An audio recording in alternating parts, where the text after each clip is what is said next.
Good morning बच्चों, सुबह का नमस्कार। आज हम लेके आ गए हैं नर्सिंग के कुछ इंपॉर्टेंट क्वेश्चन एक नए सेशन के साथ में। चलिए स्टार्ट करते हैं हम क्वेश्चन नंबर फर्स्ट। और बहुत ध्यान से पढ़िएगा, एक कॉन्सेप्ट और लॉजिकल के बेस में। देखिए, अभी इसके पहले नेक्स्ट सेशन में हमने आपको बताया था, जिसमें से एक बच्चे का कमेंट्स आया था विटामिन ए ब्लाइंडनेस का। तो देखिए, उसमें प्रिंट मिस्टेक की वजह से उसका ऑप्शन आयरन हुआ है, क्योंकि न्यूट्रिशनल प्रॉब्लम ऑफ डिफिशियंसी होना चाहिए उस क्वेश्चन का। तो उसमें अगर न्यूट्रिशनल ब्लाइंडनेस है तो आपका ऑप्शन सही होगा, विटामिन ए ही होगा ब्लाइंडनेस के लिए, ध्यान रखिएगा। अगर कहीं पे भी अगर ऐसा प्रिंट मिस्टेक की वजह से अगर क्वेश्चन गलत होता है तो वहाँ पे कमेंट जरूर करिएगा, क्योंकि आयरन की वजह से ब्लाइंडनेस नहीं होता है, आयरन की वजह से एनीमिया की कंडीशन क्रिएट होती है। ठीक है, आयरन और फोलिक एसिड की डिफिशियंसी जब होगी तो क्या होगा, एनीमिया होगा। तो बहुत अच्छा लगा मुझे, अगर ऐसा बच्चे अगर कमेंट्स करते हैं कहीं पे भी अगर क्वेश्चन मिस्टेक होता है या तो कहीं पे अगर आंसर मिस्टेक होता है, तो आप कमेंट्स करके जरूर बताइएगा कि हाँ ये चीज़ें वहाँ पे रॉन्ग हुई हैं। तो ठीक है, तो हम नेक्स्ट सेशन में जरूर उसको हम क्लियर आउट कर देंगे कि वो चीज़ें सही हैं कि या गलत हैं। ठीक है, मुझे बहुत अच्छा लगा कि इसके पहले वाले सेशन में बच्चों ने रिस्पॉन्स दिया है और बताया है हमें। और कुछ बच्चों का ये भी आया है कि एनाटॉमी के क्वेश्चन हम कराएं, तो हम जरूर एनाटॉमी के क्वेश्चन बहुत सारे रखेंगे उसमें से, स्पेशली आई और ईयर का, जिसमें हम उसकी एनाटॉमी भी आपको अच्छे से बताएंगे। चलिए ठीक है, स्टार्ट करते हैं इस सेशन का first question. Which is an example of polysaccharide? Option A starch and cellulose, option B raffinose, option D आपका option C sucrose and maltose, option D glucose and fructose. देखिए, सबसे पहले तो आपको जानना होगा कि पॉलीसैकेराइड क्या होता है। तो पॉलीसैकेराइड एक कार्बोहाइड्रेट होता है। ठीक है, किसका फॉर्म है, कार्बोहाइड्रेट का। बात करें वहीं पे कार्बोहाइड्रेट कितने टाइप्स के होते हैं, तो 4 टाइप्स के होते हैं आपके। मोनोसैकेराइड्स हो गया आपका, डाइसैकेराइड्स हो गया आपका, ओलिगोसैकेराइड्स हो गया और पॉलीसैकेराइड्स हो गया। यहाँ पे पूछा जा रहा है मोनोसैकेराइड्स क्या होता है, तो इसमें ग्लूकोज के कितने यूनिट्स होते हैं, 2 to 6 यूनिट होते हैं ग्लूकोज के। इसमें 2 मोनो सैक्राइड्स के यूनिट होते हैं डाइसैक्राइड्स में, ध्यान रखिएगा। और 3 to 10 जो होता है ओलिगोसैक्राइड्स में होते हैं, और मोर देन 10 जो होता है पॉलीसैक्राइड्स में होते हैं, मोनोसैक्राइड्स के यूनिट। तो इसमें एग्जाम्पल पूछा गया, तो इसका करेक्ट ऑप्शन बताइए कि पॉलीसैक्राइड्स का एग्जाम्पल क्या होता है। तो ऑप्शन ए इसका करेक्ट ऑप्शन होता है, option A starch and cellulose जो होता है वो किसका करेक्ट है, एग्जाम्पल पॉलीसैक्राइड्स का होता है। जो रैफिनोज और आपका स्टैक्योज है वो किसका एग्जाम्पल है, तो ये किसका एग्जाम्पल है, आपका ओलिगोसैक्राइड्स का। बात वहीं पे करें सुक्रोज और माल्टोज, तो ये किसका एग्जाम्पल होता है, आपका डाइसैक्राइड। और ग्लूकोज और फ्रक्टोज की बात करें तो वो किसका एग्जाम्पल, वहीं पे ग्लूकोज और फ्रक्टोज की बात करें तो किसका एग्जाम्पल है, ये मोनोसैक्राइड्स का एग्जाम्पल है। समझ में आया, किसका एग्जाम्पल है, मोनोसैक्राइड्स का। नेक्स्ट क्वेश्चन देखते हैं हम। Personal like and dislike of foods are called, personal like and dislike foods are called food fats, obesity, basic necessity, kilo calorie. देखिए, basic personal like and dislike आप जानते हो, आप सभी को मालूम है कि एक नॉर्मल ह्यूमन बीइंग पर्सन्स में क्या होता है कि फूड्स को कुछ पर्सन्स क्या करते हैं, कुछ फूड्स लाइक करते हैं। सभी के लिए है ऐसा कि जैसे कुछ पर्सन्स होते हैं ग्रीन लीफ वेजिटेबल पसंद नहीं करते हैं, हरी पत्तेदार सब्जियां उनको पसंद नहीं होती। इस तरह में क्या होता है कि virus type of disease cause होने के चांसेस होते हैं। देखिए, ऐसे पर्सन्स को एनीमिया कंडीशन क्रिएट हो सकती है। ठीक है, स्पेसिफिक रूप से तो गर्ल्स में ये प्रॉब्लम ज़्यादा देखने को मिलता है कि मतलब उनको ये पसंद नहीं वो पसंद नहीं है खाने में। तो लाइक और डिसलाइक फूड्स आप क्या बोलोगे, इस फैक्ट को क्या बोलेंगे, तो ऑप्शन इसका करेक्ट ऑप्शन होगा फूड फैट्स। क्या बोलेंगे, फूड फैट्स। ओबेसिटी क्या होती है, तो ओबेसिटी आपका एक्सेसिव, जब बॉडी में एक्सेसिव फैट जमा होता है तो उसको हम क्या बोलते हैं, ओबेसिटी। ठीक है, ओबेसिटी की कंडीशन क्या होती है, तो नॉर्मल बीएमआई रेट से हम देखते हैं, जिसमें से ओबेस पर्सन क्या कहलाता है, जब मोर देन उसका 40 जाता है वेट। अब उसका 40 मोर देन बीएमआई जाएगा तो वो किस में जाएगा, आपका ओबेसिटी की कंडीशन में जाता है। देन बेसिक नेसेसिटी सभी को मालूम है, बेसिक नेसेसिटी मतलब होता है किसी भी पर्सन का जो बेसिक नीड होता है। बेसिक नीड तो सभी को मालूम है कि घर चाहिए, होम चाहिए, ठीक है, क्लॉथ चाहिए, कपड़े चाहिए और फूड चाहिए। 3 चीज़ें होती हैं, होम, क्लॉथ और फूड, जिसमें आप लोगों ने इसका एक टर्म सुना होगा, रोटी कपड़ा मकान। रोटी कपड़ा मकान क्या होता है, किसी भी ह्यूमन बीइंग का बेसिक नीड होता है। तो बेसिक नेसेसिटी इसके अंदर आता है आपका। देन इसके बाद हम बात करें किलो कैलोरी का, तो किलो कैलोरी क्या होती है, किलो कैलोरी एक एनर्जी की यूनिट होती है। और 1 किलो कैलोरी बराबर, किलो कैलोरी किससे हम जुड़ करते हैं, तो 4.184 किलो जूल। किलो जूल से हम क्या करते हैं, इसको डिनोट करते हैं, इसकी यूनिट होती है 1 किलो कैलोरी बराबर। ठीक है, समझ में आया। तो personal like and dislike food क्या कहलाता है, इसका करेक्ट ऑप्शन होगा option A, food fads. Next question देखेंगे। persona is a methods of, option A pill contraception, option B IUD contraception, option C hormonal contraception, option D combined contraception. Persona methods क्या होता है? Persona method से सबसे पहले तो जान लीजिए कि पर्सोना मेथड्स क्या होता है। तो यह एक नेचुरल मेथड्स होता है। कैसा मेथड्स होता है?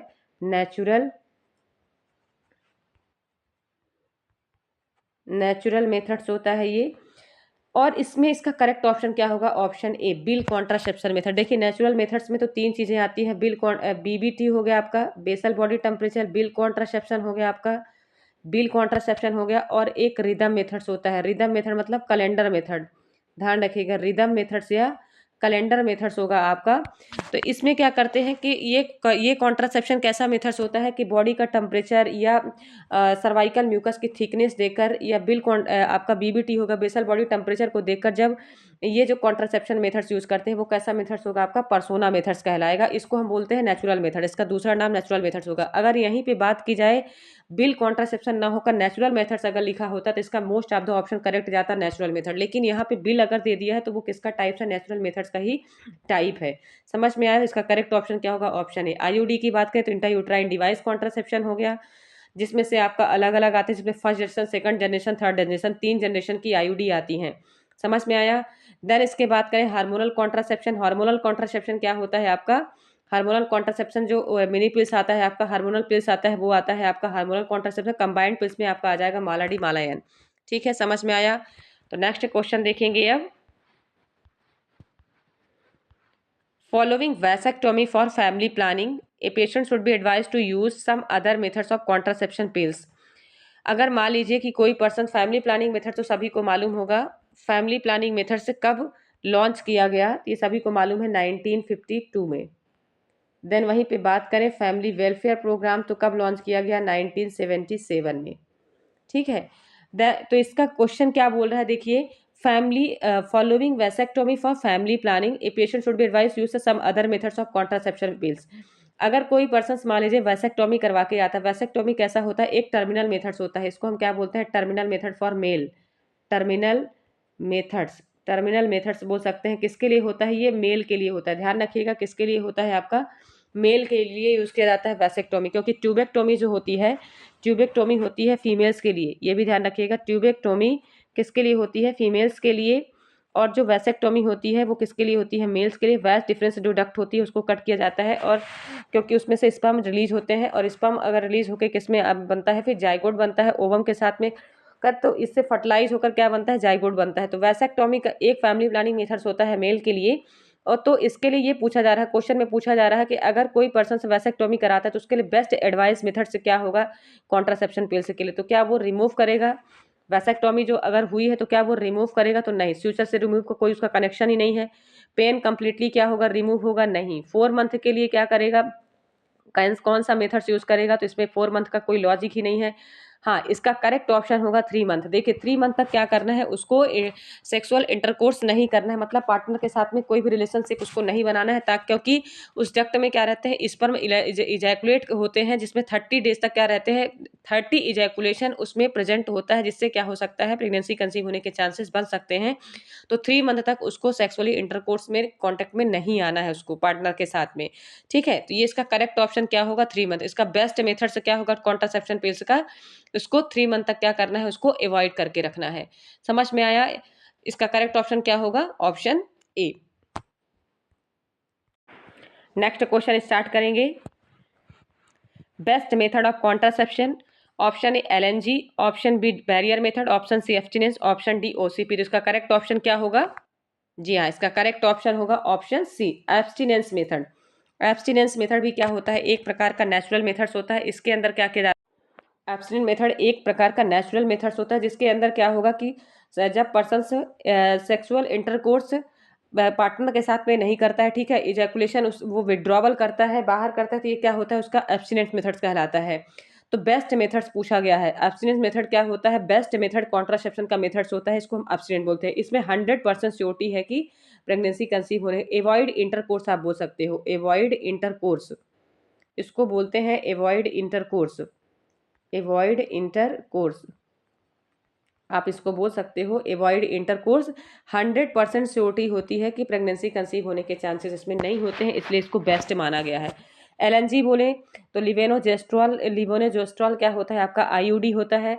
ठीक है, फर्स्ट जनरेशन में जिसमें आता है, ये कितने ईयर के लिए यूज़ किया जाता है? यह एक आईयूडी मेथड्स होता है, इंट्रायूट्राइन डिवाइस, तो कितने ईयर के लिए होता है? 5 ईयर्स के लिए होता है। आईयूजी, एलएनजी, आईयूडी। ओसीपी की बात करें, ओरल कॉन्ट्रासेप्टिव पिल, जिसमें मालायन मालाडी आती हैं। कंबाइंड पिल्स आता है आपका मालाडी और मालायन। ठीक है, इसमें 2 कॉन्ट्रासेप्टिव पिल्स आती हैं। बैरियर मेथड की बात करें तो बैरियर मेथड में फीमेल कंडोम और मेल कंडोम आता है, जिसमें से वेजाइनल स्पंज भी आती हैं। ठीक है, तो ये क्या होता है आपका बैरियर मेथड्स होता है। समझ में आया? तो इसका करेक्ट ऑप्शन क्या होगा? Option C, abstinence methods. Next question देखेंगे। For helping a client who is not able to take food, only easiest methods of feeding. Option A IV feeding, option B oral feeding, option C gastrectomy feeding या option D tube feeding. जब कोई patients मान लीजिए easiest में ऐसा कौन सा methods होता है जब वो फूड नहीं ले पाता है तो उस टाइम पर हम किसके थ्रू उसको हम फीड कराते हैं? तो ये क्या है? इसका करेक्ट ऑप्शन क्या होगा? ट्यूब फीडिंग के माध्यम से। ट्यूब फीडिंग क्या होती है आपकी? गैस्ट्रिक फीडिंग आप इसको बोल सकते हो, कि जिसमें कौन सा ट्यूब हम यूज़ करते हैं? Ryle's tube. कौन सा ट्यूब हम यूज़ करते हैं? राइल्स ट्यूब के द्वारा हम पर्सन्स को फीड कराते हैं, या तो हम बोल सकते हैं एनजी ट्यूब। नेजोगैस्ट्रिक ट्यूब के द्वारा हम पेशेंट को क्या कराते हैं? फीड कराते हैं। ठीक है, जब पर्सन एबल नहीं होता, अनकॉन्शियस की कंडीशन में पेशेंट्स होता है, मतलब वो अचेतन की स्थिति में होता है, वो एबल नहीं रहता है कि वो खुद से, क्योंकि इंट्रावीनस फीडिंग तो फूड जा ही नहीं सकता, ओरल फीडिंग तो पेशेंट एबल ही नहीं है, गैस्ट्रोक्टोमी फीडिंग मतलब कोई सर्जरी हुई है तो उसको गैस्ट्रोक्टोमी, गैस्ट्रिक रीजन ही ओपनिंग करके उसको फीड कराएं, तो ऐसी कोई सर्जरी तो है नहीं। यहाँ पे बोला जा रहा है कि जब वो एबल नहीं है, वो अनकॉन्शियसली कंडीशन है, तो उस कंडीशन पे हमको ट्यूब फीडिंग देना होगा। ठीक है, उसको हम, इसी को हम बोलते हैं, इसका दूसरा नाम हो सकता है ट्यूब फीडिंग को हम गैस्ट्रिक गवाज भी बोल सकते हैं। ट्यूब यूज करते हैं कौन सा? एनजी ट्यूब, और बोलते क्या है इसको? गैस्ट्रिक गवाज। गैस्ट्रिक गवाज मतलब फीड कराना, पेशेंट्स को फीड कराना क्या कहलाता है? गैस्ट्रिक। अगर यहीं पे लवाज आ जाता, यहीं पे अगर लवाज आ जाता तो इसमें बोलते हैं स्टमक का प्रक्षालन करना। प्रक्षालन मतलब वॉश करना, उसको धुलना। मान लीजिए कभी एसिडिटी की प्रॉब्लम या गैस बन जाती है, मतलब इनडाइजेशन हो जाता है पर पेशेंट के अंदर, तो उस कंडीशन में हम क्या करते हैं? लवाज करते हैं। लेकिन जब पेशेंट्स खाना नहीं खा पा रहा है, एबल नहीं, तो उस कंडीशन पे क्या करते हैं? गैस्ट्रिक गवाज करते हैं। देन वहीं पे बात करें, एनजी ट्यूब अलग अलग यूज होती हैं। साइज अगर हम बात करें एनजी ट्यूब की, तो कौन कौन सी साइज होती है? तो इन्फेंट में देखें तो 5 फ्रेंच की यूज होती हैं। देन उसके बाद अगर टोडलर में हम देखें तो 5 to 6 होती हैं। ठीक है, 6 फ्रेंच की होती हैं। देन वहीं पे हम बात करें टोडलर के बाद का आपका प्री स्कूल आ जाएगा, तो 6 to 7 होगा। देन स्कूल एज का बोले तो 7 to 8 होगा। एडल्ट की बात करें, एडल्ट में कितने फ्रेंच का यूज होगा? तो आपका 12 to 18 हो सकता है। कहीं कहीं पे आप देखिएगा 16 to 18 फ्रेंच का भी एनजी ट्यूब दिया होता है। तो ये होता है French size of NG tube. Nasogastric tube का जो साइज होता है अकॉर्डिंग टू एज ग्रुप अलग अलग होता है। समझ में आया? और इसको इंसर्ट कितना कराते हैं? तो 2 to 4 इंचेस। कितना कितना इसका इंसर्ट कराएंगे? तो 2 to 4 इंचेस। ठीक है, 2 to 4 इंचेस। वहीं पे अगर हम बात करें कि इसका जो, अगर हम जो लेंथ मेजरमेंट करते हैं तो कितना मेजरमेंट करेंगे? तो टिप ऑफ द नोज से लेकर हम क्या कहाँ तक करेंगे? ईयर के लोब तक इसके नेजोगैस्ट्रिक ट्यूब की हम लेंथ को मापते हैं, जिससे क्या हो सकता है कि इजिली जाके वो कहाँ पे इंसर्ट हो सके, ईसोफेगस में इजिली क्या हो सके? इंसर्ट हो सके, और इधर उधर ट्यूब ना जाके वहाँ पे फिक्स हो जाए। समझ में आया? तो इस तरह से हम क्या कराते हैं? ट्यूब फीडिंग कराते हैं जब कोई पेशेंट खुद से एबल नहीं रहता है। ठीक है, तो इसका करेक्ट ऑप्शन क्या होगा? Option D, tube feeding. Next question देखेंगे। Ulcer also known as the disease hungry, worry, curry, all of above. Ulcer देखिए, अल्सर किसको बोला जाता है? अल्सर सबसे मालूम है आपको, ये एब्स्टीन बार वायरस की वजह से कॉज होता है। Ebstein Barr virus, Ebstein Barr virus की वजह से ये डिसीज क्या होती है? कॉज होती है। अल्सर एक नॉर्मल फिनोमिना होता है जब डाइजेस्टिव सिस्टम सही नहीं होता। एब्स्टीन बार वायरस कहाँ पे इन्फेक्शन कॉज करता है? सबसे पहले डाइजेस्टिव सिस्टम में ही इन्फेक्शन कॉज करता है, जिसकी वजह से क्या होता है? फूड प्रॉपर तरीके से डाइजेस्ट नहीं होता है, जिससे मुख में क्या होते हैं? अल्सर फॉर्म हो जाते हैं, या स्टमक में अल्सर फॉर्म हो जाते हैं। तो जिससे अगर ये अल्सर ट्रीट नहीं होता तो बाद में किसकी कंडीशन क्रिएट हो सकती है? कैंसरस रीजन भी क्रिएट कर सकता है। तो ये पूछा गया इस डिसीज में हंग्री, वरी एंड करी। हंग्री, वरी, करी की प्रॉब्लम कैसे होती है? कि एक तो सबसे पहले करी मतलब स्किन की लेयर का निकलना, ठीक है, फटना, इरोज हो जाना।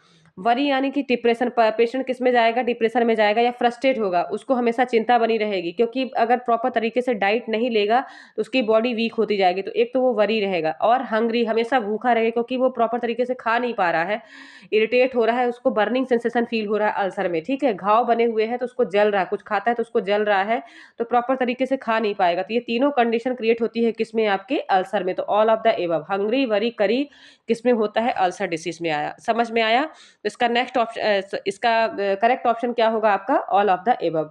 हंग्री करी वरी किसमें देखने को मिलता है, अल्सर डिसीज में देखने को मिलता है। नेक्स्ट क्वेश्चन देखेंगे, विप्स program means, option A weekly iron and folic acid supplementation, option B weekly iron and food supplementation, option C weekly iodine and food supplementation, none of the these. ठीक है, तो इसका करेक्ट ऑप्शन क्या होगा, option A weekly iron and folic acid supplementation. देखिए ये program under the, किसके under में चलाया गया था, ministry of health family welfare, ministry of family welfare के अंडर में ये प्रोग्राम चलाया गया था, जिसको हम weekly iron folic acid supplementation बोलते हैं। और इसमें स्पेशली रूप से किसमें, एडोलसेंट्स जो बॉयज और गर्ल्स थे, एडोलसेंट एज ग्रुप के, एडोलसेंट एज ग्रुप के मत कितने एज ग्रुप के, 10 to 19, 10 to 19 ईयर के जो बॉयज और गर्ल्स थे उनके लिए ये स्पेशली रूप से चलाया गया था। किसको प्रिवेंट करने के लिए, एनीमिया, सीवियरिटी ऑफ एनीमिया को कम करने के लिए क्या किया गया था, अर्बन और रूरल एरिया में स्पेशली रूप से एडोलसेंट गर्ल्स के लिए क्या किया गया था, चलाया गया था। इसमें से आयरन फोलिक एसिड की टैबलेट इनको वीकली देने के लिए बोला गया था, इसलिए इसका नाम ही है वीकली आयरन फोलिक एसिड। तो कितना आयरन फोलिक एसिड की टैबलेट देना है, तो 100 mg, 100 mg क्या देना है, 100 mg हम देंगे फोलिक एसिड, क्या देंगे, फॉलिक एसिड, सॉरी 100 mg देंगे आयरन उसको, और 500 माइक्रोग्राम क्या देंगे हम, फॉलिक एसिड, 500 माइक्रोग्राम क्या देंगे, फॉलिक एसिड। ध्यान रखिएगा कितना देंगे हम, अगर बात करें आयरन का तो आयरन कितना देना है हमको उसको, 100 mg, ठीक है। और बात वहीं पे करें हम फॉलिक एसिड की, तो फॉलिक एसिड कितना देना है हम उसको, 500 माइक्रोग्राम, 500 माइक्रोग्राम देंगे, क्या चीज़, फोलिक एसिड देंगे। और ये कब तक चलेगा, ईयर में 52 वीक्स तक, कितने वीक्स तक चलेगा, इन ईयर, पर ईयर तक, पर ईयर मतलब ईयर तक चलेगा, पूरे 1 साल तक चलेगा, 1 ईयर तक क्या चलेगा, वीकली इसको देना है 52 वीक तक। और पर डे इसका डे फिक्स कर दिया गया, हमेशा कब देते हैं, मंडे को, इसका डे एक फिक्स कर दिया गया है वीकली में। तो 52 वीक तक हम देते हैं इसको पूरे साल में। और किस डे को देते हैं, मंडे के दिन दिया जाता है ये। और बीच में किसी प्रकार का अगर आप फॉलिक आयरन फॉलिक एसिड लेते हैं, या फिर मान लीजिए बाइएनुअल कोई आपको वॉर्म इन्फेक्शन स्टमक में ना हो, तो उसके लिए वहाँ पे अल्बेंडाजोल टैबलेट भी दी जाती है, ठीक है। वॉर्म इन्फेक्शन समझ रहे हो, वॉर्म इन्फेक्शन मतलब स्टमक में कोई वॉर्म इन्फेक्शन या कीड़े अगर पड़ते हैं, मान लो कोई भी वॉर्म अगर वहाँ पे इन्फेक्शन कॉज कर रहा है, तो वहाँ पे 400 mg की अल्बेंडाजोल टैबलेट भी दी जाती है उसको किल करने के लिए। तो इस तरह से आयरन फॉलिक एसिड स्पेशली रूप से स्कूल्स में, स्पेशली रूप से फोकस ये स्कूल के बच्चों को भी किया जाता है, क्योंकि इस एज ग्रुप के सबसे ज़्यादा मोस्ट ऑफ द कहाँ पे मिलेंगे आपको, स्कूल में मिलते हैं, ठीक है।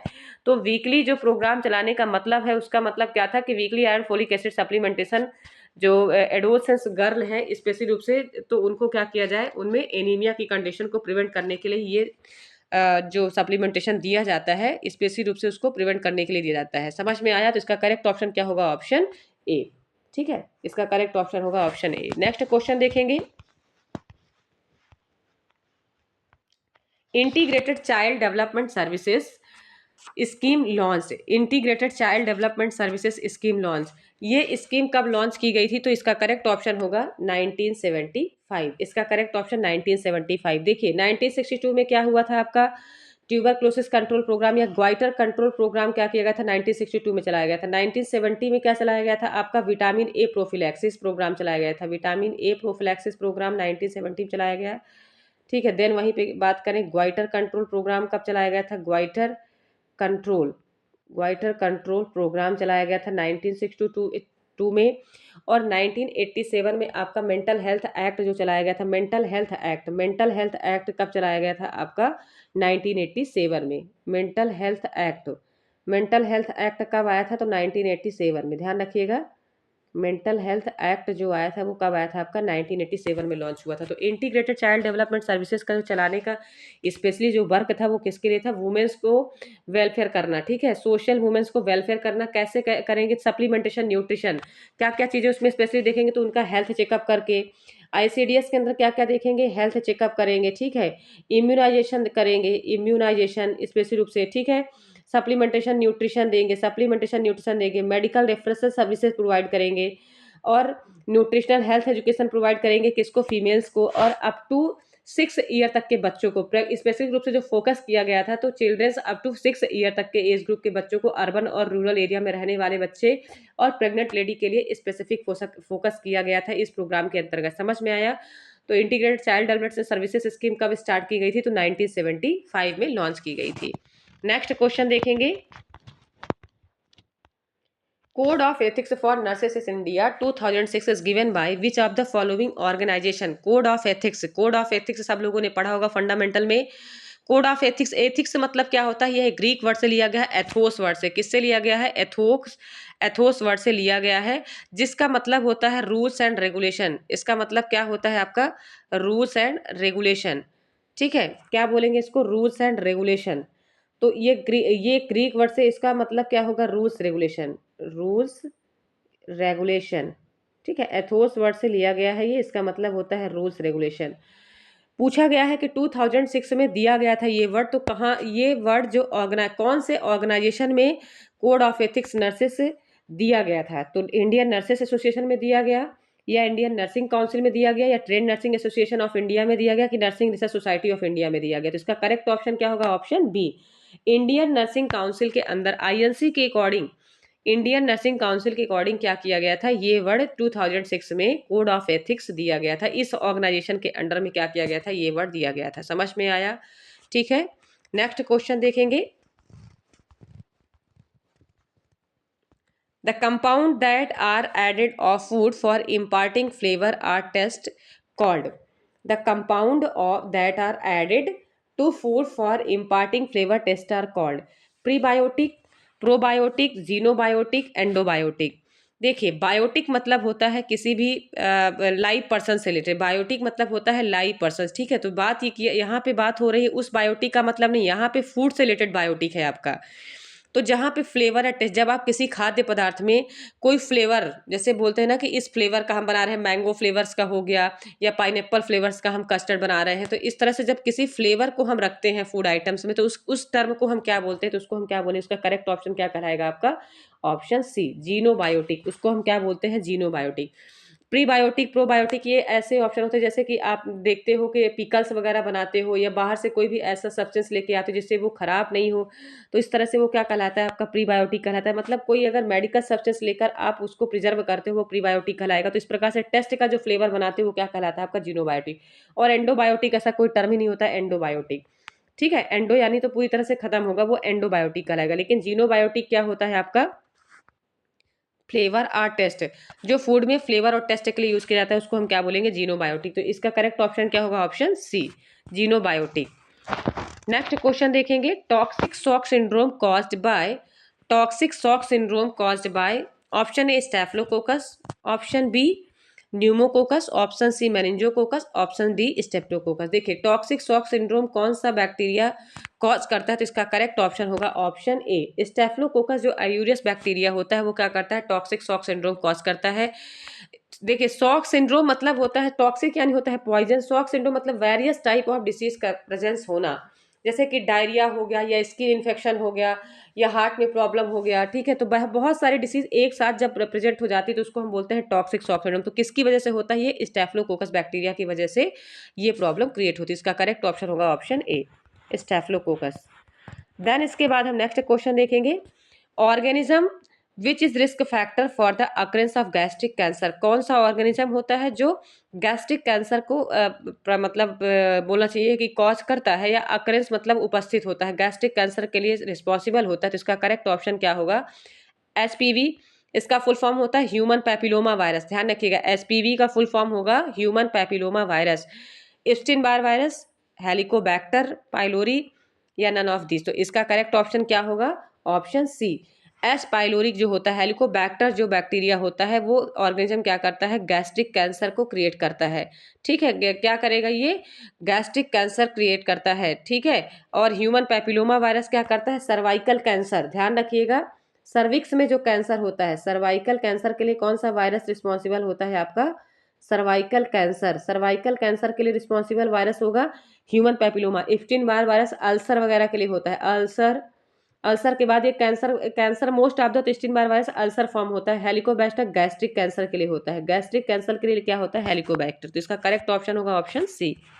नेक्स्ट क्वेश्चन देखेंगे, positive Murphy's sign in, positive Murphy's sign in cholecystitis, meningitis, appendicitis, gastritis. Murphy's sign किसमें देखने को मिलता है, तो इसका करेक्ट ऑप्शन होगा ऑप्शन ए। कोलिसिस्टाइटिस मतलब होता है इन्फ्लामेशन ऑफ ब्लैडर, क्या बोलते हैं, gall bladder, sorry, inflammation of, क्योंकि सिस्टाइटिस बस होता तो ब्लैडर होता, लेकिन कोलिसिस्टाइटिस अगर है तो inflammation of gall bladder. Gall bladder में इन्फ्लामेशन होना क्या कहलाता है, कोलिसिस्टाइटिस। तो मर्फी साइन इसमें कैसे चेक करते हैं, तो सबसे पहले तो पेशेंट को बोलते हैं डीप ब्रीथ लेने के लिए, और फिर उसके बाद पेशेंट थोड़ी देर होल्ड करता है, तो एब्डोमिनल राइट सब एक कोस्टल स्पेस में क्या करते हैं, उसको पाल्पेट करते हैं। पाल्पेट करने के बाद पता चलता है कि अगर उसको पेन हो रहा है तो अगर सीवियर पेन होगा तो उसको हम क्या बोलते हैं, पॉजिटिव मर्फी साइन। समझ में आया। मेनिंजाइटिस तो इन्फ्लेमेशन ऑफ मेनिंजेस होता है, और अपेंडिसाइटिस में एमसी बर्नीस पॉइंट होता है। कैसा पॉइंट ये कहलाता है, MC बर्नीस point.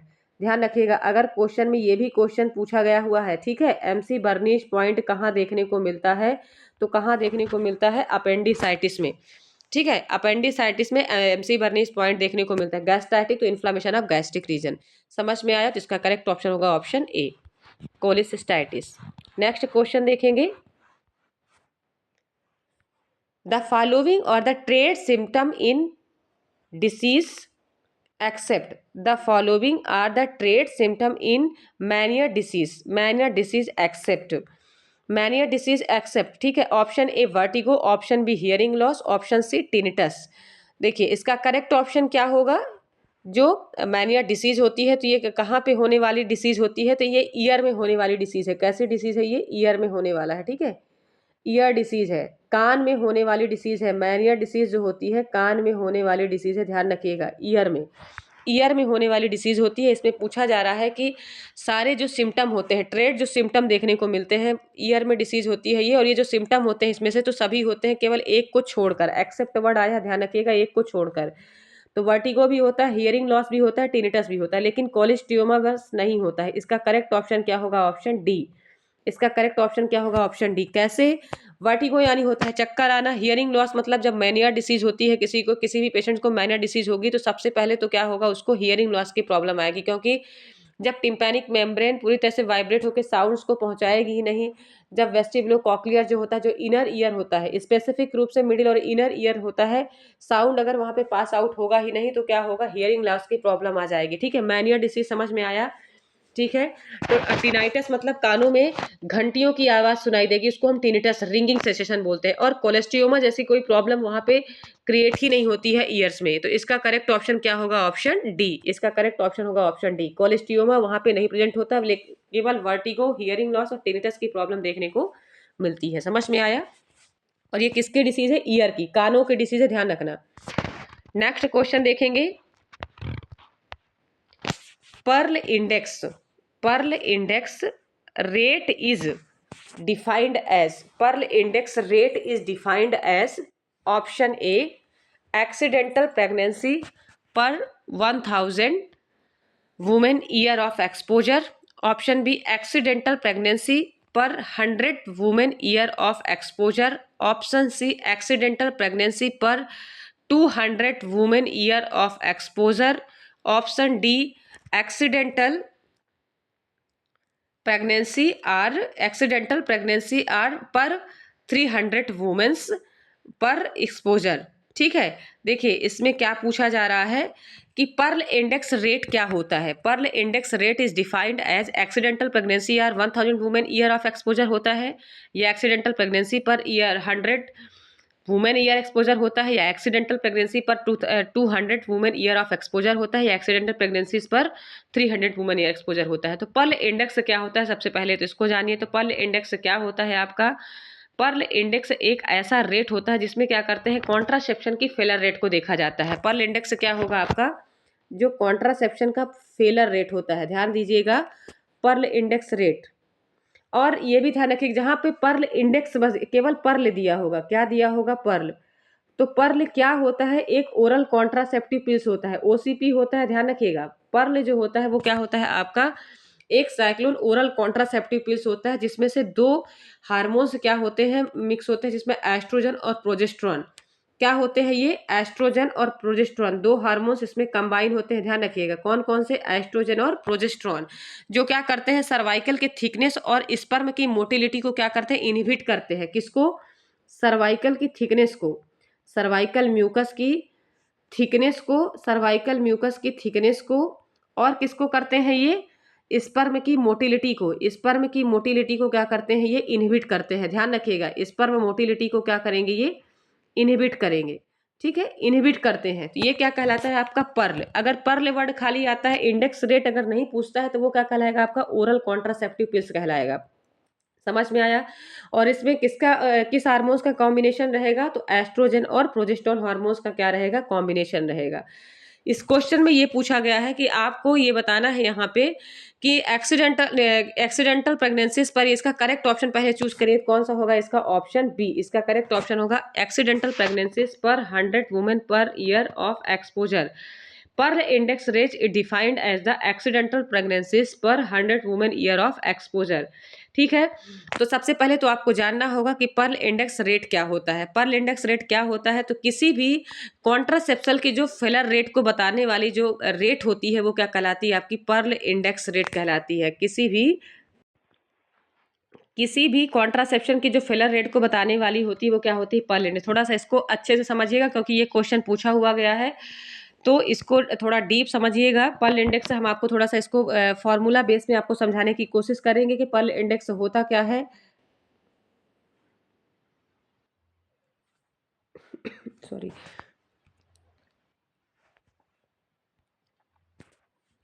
Perl index rate क्या होता है? जब उसके फेलर रेट को देखते हैं, इसका दूसरा नाम क्या होता है? ध्यान रखिएगा, अनदर नेम। पर्ल इंडेक्स का दूसरा नाम क्या होता है? इसको बोलते हैं 100 वुमेन ईयर। क्या बोलेंगे इसको? 100 वुमेन ईयर। इसको क्या बोलेंगे? 100 women year.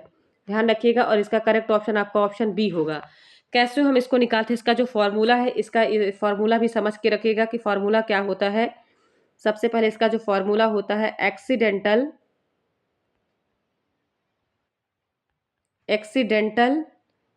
Pregnancy, accidental pregnancy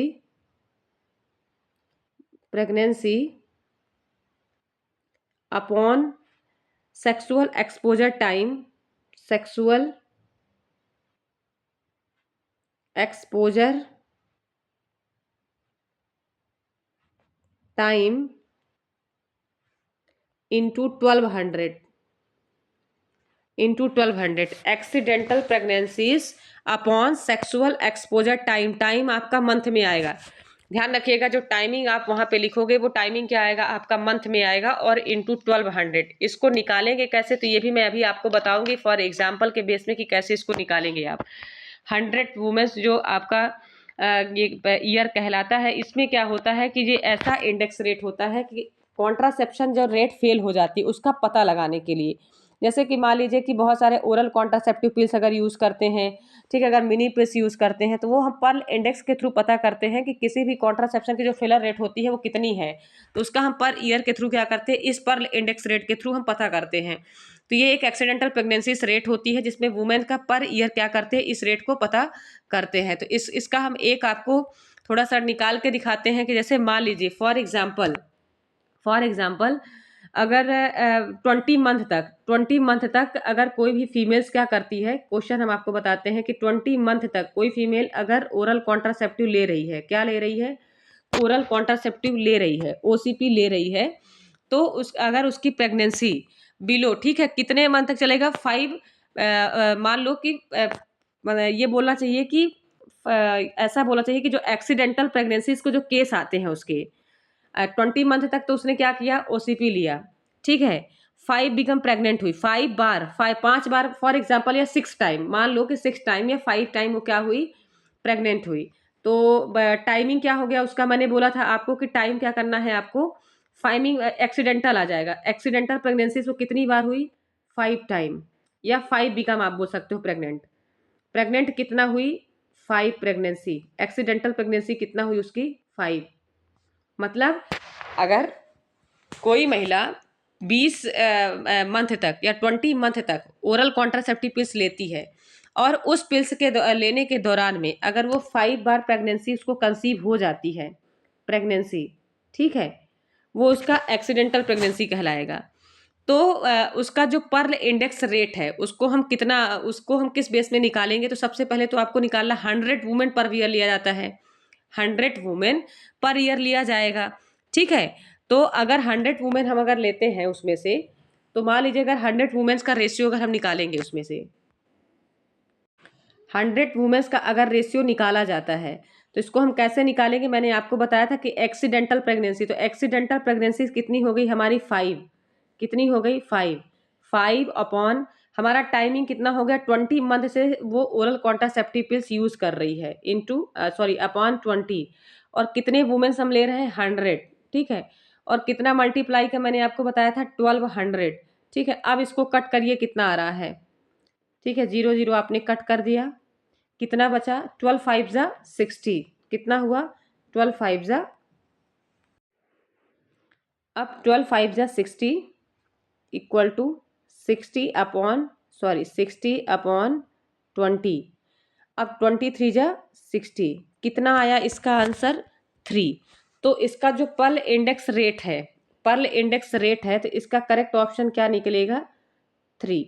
Perl index rate क्या होगा इसका, और इसका करेक्ट ऑप्शन क्या निकलेगा, 3 निकलेगा। तो समझ में आया। देखिए पर्ल इंडेक्स रेट जो होता है, पर्ल इंडेक्स रेट इतना ध्यान रखिएगा कि पर्ल इंडेक्स रेट क्या कहलाता है, कि जो कॉन्ट्रासेप्शन की जो फेलर रेट होती है, इसको हम क्या बोलेंगे, failure rate of contraception, failure rate of failure rate of failure rate of contraception, failure rate of contraception. इतना ध्यान रखिएगा, पर्ल इंडेक्स जब रेट पूछा जाए या पर्ल इंडेक्स पूछा जाए तो ही आपको बताना है कि पर्ल इंडेक्स रेट क्या होती है किसी भी कॉन्ट्रासेप्शन की। फेलर रेट ऑफ कॉन्ट्रासेप्शन को देखने के लिए पर्ल इंडेक्स मेथड्स हम यूज करते हैं, और इस मेथड्स के अंदर क्या किया जाता है, इसका दूसरा नाम होता है 100 वुमेन पर ईयर। ध्यान रखिएगा, इसका दूसरा नाम होगा 100 वुमेन्स ईयर ऑफ एक्सपोजर। कितना एक्सपोज होती हैं फीमेल्स, 100 वुमेन्स का रेशियो निकाला गया है पर ईयर के अकॉर्डिंग। तो सबसे पहले तो आपको किस बेस पे निकालना है, तो इतना ध्यान रखिएगा। तो ये इसका करेक्ट ऑप्शन होगा option B, accidental pregnancies of 100 women per year. देखिए अगर हम बात करें कॉन्ट्रासेप्टिव पिल्स के, तो कॉन्ट्रासेप्टिव जितने भी आप पढ़ते हो इसमें, उसमें आपको ध्यान देखिए, जितने भी कॉन्ट्रासेप्शन मेथड्स जो आप लोग कम्युनिटी के अंदर पढ़ते हो, एक एक क्वेश्चन मतलब जितने भी मेथड्स आप पढ़ रहे हो उसमें से अलग अलग क्वेश्चन बन के आ रहे हैं, और बहुत ध्यान से पढ़िएगा। बात अगर हम करें नेचुरल मेथड्स का, तो उसमें भी बहुत सारे क्वेश्चन निकल के आते हैं, ठीक है। अगर वहीं पे हम बात करें कि अगर आप देखो कि बैरियर मेथड्स हो गया, बैरियर मेथड से मैंने आपको बताया था कि क्या आपका फीमेल्स कंडोम और मेल कंडोम। तो बैरियर मेथड्स में अगर फॉर एग्जांपल मैं आपको बताऊं कि जैसे फीमेल्स के लिए होता है, फीमेल्स के लिए जो होता है तो उसको हम फेमिडॉन बोलते हैं। यहीं पे इसका नाम देखिएगा, फेमिडोम। फेमिडोम फेमिडोम जो होता है वो क्या होता है, फीमेल कंडोम। फीमेल कंडोम का दूसरा नाम है फीमेल कंडोम। फीमेल कंडोम को क्या बोलते हैं हम, फेमिडोम। ध्यान रखना। तो इसी तरह सबका अलग अलग क्या होते हैं, जितने भी टर्म, जितने भी कॉन्ट्रासेप्शन मेथड्स आप पढ़ते हो, सबका अलग अलग मेथड्स है उसमें, और सबका मीनिंग अलग अलग है। एक क्वेश्चन से कई क्वेश्चन बन के आते हैं। हम सारे क्वेश्चन ये सोच रहे हैं कि हम आपको सारे क्वेश्चन बता दें उसमें से, कि अगर आने वाले एग्जाम में अगर एक भी क्वेश्चन अगर इनसे पूछा जाता है कॉन्ट्रासेप्टिव मेथड से रिलेटेड, या आपका इम्यूनाइजेशन से रिलेटेड, या कोई कम्युनिकेबल डिसीज से रिलेटेड, तो वो आपको कहीं पे भी प्रॉब्लम क्रिएट ना हो। हम किसी एक ऐसे सेशन में आपको कम्युनिकेबल डिसीज, जितना भी कम्युनिटी के अंदर कम्युनिकेबल डिसीज पूछा जाता है, एक सेशन में टोटल क्वेश्चन हम उसी के रखेंगे एक दिन, तो आपको हम पूरा क्लियर आउट कराएंगे, क्योंकि कुछ बच्चों का ये भी कहना है कि CHO के हिसाब से क्वेश्चन हम कराएं। ठीक है, तो परेशान मत होइएगा, अभी हम सारे क्वेश्चन को कंबाइन करके चल रहे हैं। नेक्स्ट सेशन में अगर हम लेके आते हैं तो हम कम्युनिटी के ऑल ओवर क्वेश्चन उसमें हम पूरा रखेंगे। ठीक है, तो चलिए आज का सेशन इतना ही। अगर अच्छी लगी हो क्लास तो ज़्यादा से ज़्यादा लोगों को शेयर करिए, और GS इंडिया ग्रुप को लाइक एंड शेयर करना ना भूलिएगा। और नेक्स्ट सेशन के लिए कल फिर हम स्टार्ट करेंगे आपके साथ में। थैंक यू, धन्यवाद।